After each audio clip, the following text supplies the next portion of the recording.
మనకు విశ్వాసం అని చెప్పుకుంటారు గానీ అసలు అప్పుడప్పుడు విశ్వాసం కూడా కనపడదు చాలా మందికి. దేవుడు ఇదిగో నీకెందుకు దేవుడు చేస్తాడంటే, నిజంగా చేస్తాడా అన్నగారు అని అడుగుతావు. అంటే నీకు అంత ఉందన్నమాట విశ్వాసం నీకు. అమ్మ నీకేం పర్వాలేదంటే నిజంగానంటారా ఏంటి? నా మాట కంటే కూడా నీకు దేవుడి మాట మీద నమ్మకం లేదా? బైబిల్ మీద నమ్మకం లేదా నీకు?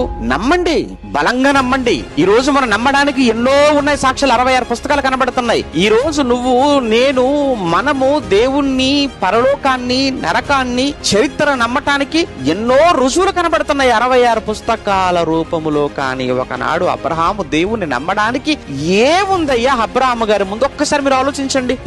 ఏ పుస్తకం ఉంది అబ్రహాం గారు దేవుని నమ్మటానికి? ఏ చరిత్ర ఉంది? ఈ రోజు యేసు ప్రభు తిరిగి లేచాడు అని మనకు తెలిసిన తర్వాత కూడా మళ్ళా నిజంగా చచ్చిపోతే బతుకుతామంటారా? చచ్చిపోతే మళ్ళా నిజంగా లేస్తామంటారా?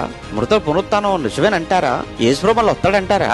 ఇది నీ విశ్వాసం. అసలు నేను విశ్వాసం లేనివాడిని, నేను విశ్వాసాన్ని ఎలా అనాలో అర్థం కావట్లేదు. ఇక నీకు విశ్వాసం